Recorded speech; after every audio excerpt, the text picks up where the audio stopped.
Hai, Assalamualaikum. Hari ini jumpa lagi Uncle. Assalamualaikum warahmatullahi wabarakatuh. Bismillahirrahmanirrahim. Alhamdulillahirrabbilalamin. Wassalatu wassalamu ala asyrafil anbiya'i wal mursalin wa ala alihi wa sahbihi ajma'in. Rabbi yassir wa la tu'assir, Rabbi tamim wa bihairi ya karim. So, pagi ini Uncle di Teluk Likas. Inilah view di Teluk Likas KK. Ditengok view dia cantik. Dia punya pantai pun bersih. Di sana tuh kalau kamu nampak Masjid Terapung, Masjid Bandaraya Likas. Oke. Di sinilah selalu orang KK di bandar nih jogging ataupun beriadah. Masa IB ini pun ramai juga kita tengok yang jogging, jalan-jalan untuk beriadah. Pantai ini kena jaga. Tengok ramai yang pekerja yang kasih bersih pantai. Oke. So hari ini kita mau sambung balik kita punya cerita pasal hibah, kan? Cuma pada hari ini Uncle mau bezakan di antara hibah, wasiat dan faraid. Banyak orang yang keliru, apa tu wasiat, apa tu hibah, apa itu faraid. Okey. Semua mengenai harta, itu persamaan. Beza dia adalah kalau wasiat ni adalah satu perjanjian ataupun satu permintaan si pemberi wasiat ini kepada mereka yang bukan ahli waris. Itu yang kamu kena faham. Wasiat khas untuk bukan ahli waris. Dan satu lagi wasiat ni cuma termaktub terhadap 1/3 harta. Okey, kamu mana faham? Wasiat ini cuma termaktub terhadap 1/3 harta si pemberi wasiat. Nampak macam sama antara hibah dengan wasiat, tapi bezanya wasiat khas untuk yang bukan waris. Siapakah ahli bukan waris? Contoh pemberi hibah ni adalah bapa. Bapa ingin mewasiatkan dia punya hibah ni kepada anak angkat. Itu boleh sebab anak angkat bukanlah ahli waris. Bapa ini ingin, contohnya kamu ada anak lagi, dia ingin wasiatkan harta dia itu kepada cucu ataupun kepada menantu. Menantu kenapa dia bagi? Sebab menantu dia inilah yang menguruskan bisnes dia, contoh dia. Oleh kerana menantu ni bukan ahli waris di dalam pembagian harta faraid, maka si pemberi wasiat tadi telah mewasiatkan harta, sebilangan hartanya yang tidak melebihi 1/3 pada keseluruhan dia untuk diberikan semasa dia telah meninggal dunia. Itu wasiat. Bagaimana pula dengan faraid?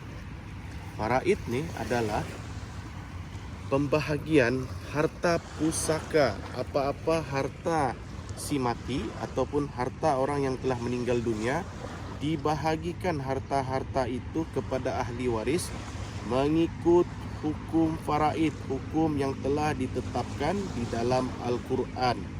Okey, banyak orang cakap, "Uncle, apa tu faraid? Bagi rata kah?" Bukan bahagi rata, tapi bahagi mengikut hukum Al-Quran itu sendiri. Okey, sebab di dalam surah An-Nisa ada di dalam tu mengatakan berapa bahagian si ibu, berapa bahagian si isteri, berapa bahagian si anak. Jadi berlandaskan ayat Al-Quran itulah faraid dibahagikan terhadap ahli waris. Bagaimana pula dengan hibah? Hibah ni yang agak special, di mana hibah ni dia tiada limit berapa banyak mau bagi kepada siapa-siapa, bukan setakat ahli waris. Yang bukan ahli waris pun boleh menerima hibah. Tidak kira agama, sama ada Islam ataupun bukan Islam, dia boleh memberi hibah kepada siapa sahaja yang si pemberi hibah tu mahu. Itulah perbezaan di antara wasiat, hibah dan faraid. Uncle harap ketiga-tiga perbezaan ini kamu dapat faham supaya kamu tidak lagi tersilap which one wasiat, which one hibah dan which one faraid. Jadi kalau saya sebagai orang biasa, apa signifikan dia untuk saya boleh ambil peluang daripada sana? Okey, sebagai orang biasa adalah lebih baik kamu membuat satu ikatan hibah. Sebab orang biasa-biasa ni dia mempunyai harta yang dia ada tu limited. Maksudnya tidaklah seberapa banyak, tapi adalah basically kebanyakan golongan-golongan B40 atau M40 ini kebanyakannya ada rumah. Mungkin ada tanah. Tanah tu pun mungkin hasil daripada pemberian keturunan. Jadi apabila tanah ini adalah waris, maka si suami ini atau si isteri ini pun berhajatkan tanah ini supaya dapat diwariskan sehingga ke anak cucu. Itulah kebiasaannya orang kita. Jadi adakah kamu boleh mewariskan apabila benda ini, apabila kamu tidak buat ikatan hibah, benda ni akan menjadi perebutan kepada ahli waris yang lain selain daripada anak dan isteri kamu. Tapi ikatan hibah ni hanya dibuat semasa hidup, betul? Betul, ikatan hibah mesti dibuat semasa hidup. Sebab apabila kita buat semasa hidup, ada perancangan terhadap pemberian harta yang kita miliki, maka harta itu tidak akan terjadinya harta pusaka. Maksudnya harta hibah ni dia akan jadi harta hibah dan bukan harta pusaka yang perlu difaraidkan. Jika tidak membuat ikatan hibah semasa hidup, maka dia akan jadi harta pusaka. Betul. Okey, harta pusaka tu apa tu? Kita ulang semula.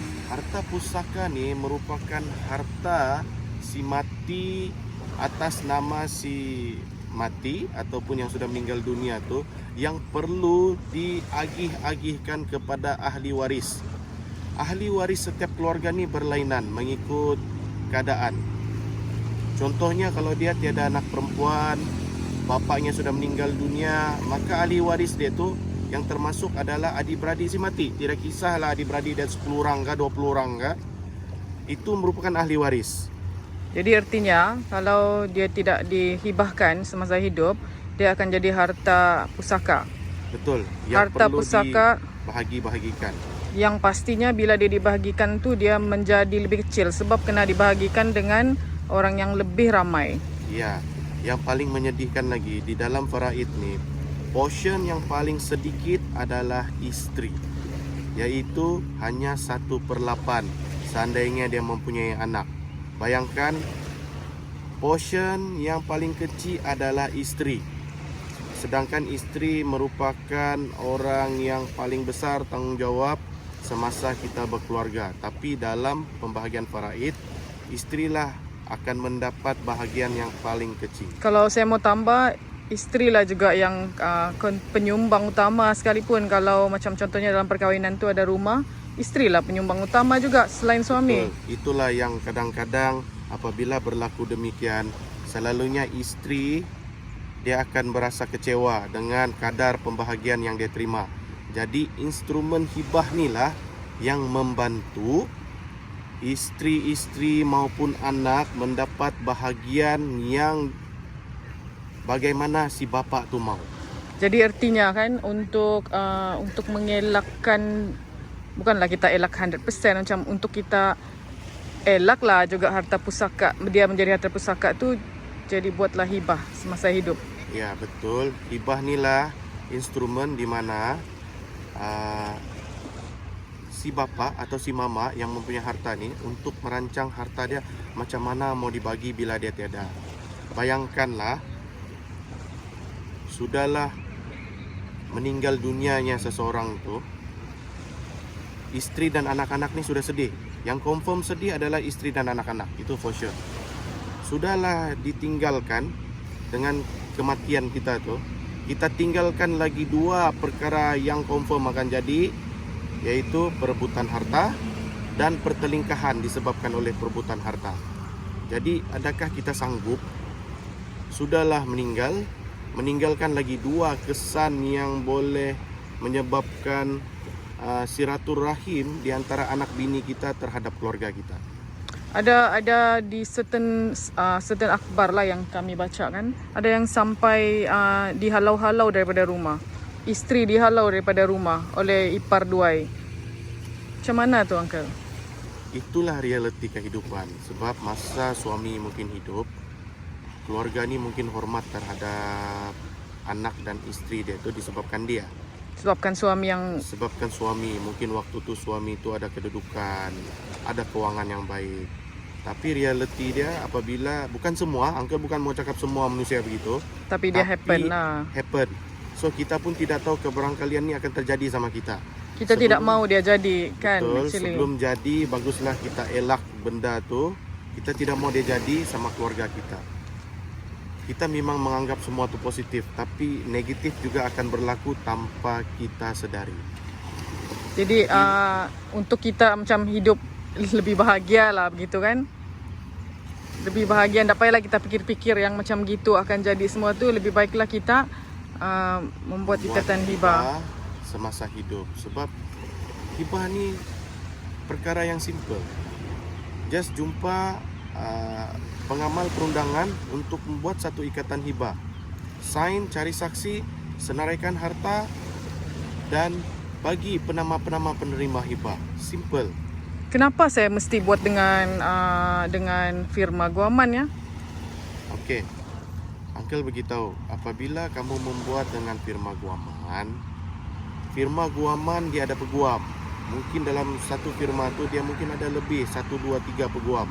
At least ada peguam. Bila kamu buat bukan di firma guaman, seandainya ikatan hibah kamu dicabar di mahkamah, siapa yang akan membantu kamu di mahkamah? Siapa yang akan membela? Siapa yang akan membela? Sebab peguam ni apabila berlaku satu permohonan mencabar terhadap ikatan hibah tu, peguam ni akan membela terhadap ikatan yang telah dibuat oleh firma guaman tersebut. Okey, Uncle. Kalau wasiat lagi tu tadi saya dengar ada 1/3. Apa tu? Maksudnya di dalam hukum syarak, orang yang ingin memberi hibah ni dia tidak boleh melebihi 1/3 harta. Uncle bagi contoh, dia ada duit cash 90,000 keseluruhan harta dia. Jadi maksudnya di sini apabila 1/3 sahaja yang dibenarkan untuk wasiat, dia hanya layak untuk mewasiat 30,000 sahaja. So yang balance tu macam mana? Yang balance-nya tu perlu diagihkan secara harta pusaka, iaitu sama ada pembahagian secara faraid maupun pembahagian secara persetujuan di antara ahli waris. Maksudnya 2/3 lagi tu wajib diagihkan secara pembagian harta pusaka. Oh, jadi wasiat ni dibuat oleh pemohon juga si pemberi wasiat semasa dia hidup juga. Oh, I see. Jadi kenapa mau buat wasiat bagus buat hibah kan? Iya, tapi kadang-kadang orang buat wasiat ni sebab dia tidak tahu ada hibah. Oh, okay. Kalau dia tahu ada hibah, kenapa dia mau buat wasiat? Ya, betul? Saya pun baru dengar pasal wasiat sebab kali lebih ni. better hibah punya instrumen berbanding wasiat. Oh, okay. Sebab hibah dia tidak kisah sama ada ahli waris kah, bukan ahli waris kah, Islam kah, tidak Islam kah, dia masih boleh buat. So ini info yang sangat bagus tu kali ni, Uncle. Sebab kebiasaan daripada dulu-dulu orang lebih kenal wasiat berbanding hibah. Okey, secara ringkasnya kenapa kami perlu buat hibah? Okey. Uncle balik-balik sudah cakap kenapa perlu buat hibah.